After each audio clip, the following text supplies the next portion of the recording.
what's going on, you know who it is, you know what it is. All right, you guys. So, we're heading into week 11, week 12, of the NFL season.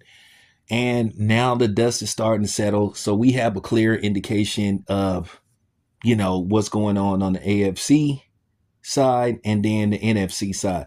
Right now, I'm talking about the NFC. As far as I'm concerned, it's just the Eagles and the Lions. To me, unless something dramatic happens, unless one of these two teams have a complete collapse in the playoff, or there's an injury that can like stifle the team, hurt the team, I don't see not one of those two teams representing the NFC in the Super Bowl. To me, it will either be the Eagles or the Lions that will be representing the NFC in the Super Bowl. I just feel like everybody else is just far and beyond, miles behind. I know the Washington Redskins are there. I know the Vikings are there, and there's some other teams, but I'm looking at both teams.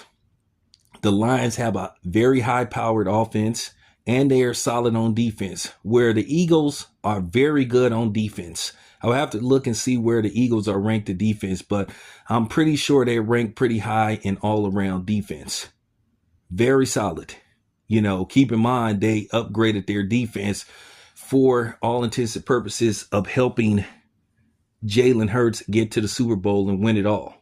Keep in mind, they were having a way somewhat with Kansas City in that Super Bowl, but Kansas City made adjustments in the second half and they went on to win the Super Bowl. But nevertheless, the Eagles are there. And not to mention, the only thing that stands in each other's way, they stand in each other's way. The only thing to me that stand in the Lions' way is the Eagles, and the only thing that stand in the Eagles' way is the Lions. I don't see how one way or another they're not on a collision course in the NFC Championship to decide who goes to the Super Bowl. Like I said, barring a major injury, to me, one of those two teams will be playing in the Super Bowl. Now, to be honest with you, the AFC is a little more sketchier. I think the AFC could come down to who gets hot. I don't think Kansas City is unbeatable because, to be honest with you, there were quite a few games that Kansas City should have lost, but they did find a way to win based off their defense alone. Kansas City has a very good defense, but we'll talk about the AFC later on. But right now I'm focusing back to the NFC. Like I said before, I'm looking at what I'm seeing from both teams. Very solid on defense and offense. If I had to go as far as offense goes, of course, it's the Lions. Very high-powered offense.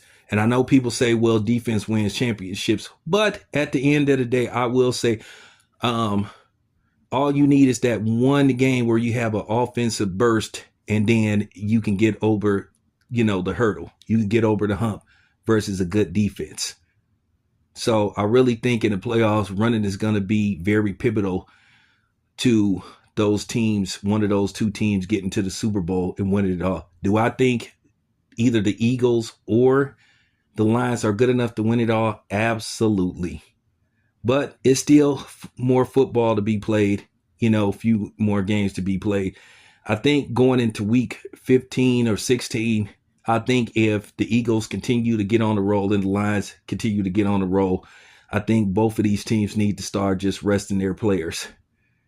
I think that the Lions are going to have home field advantage. I think they're I think if they can win 5 out of their next 6, I think they're going to easily have home field advantage throughout the playoffs. They will be the number 1 seed. So we'll just have to see. But nevertheless, I like what I'm seeing for both teams. Anyway, this your boy Town Biz. I'm out.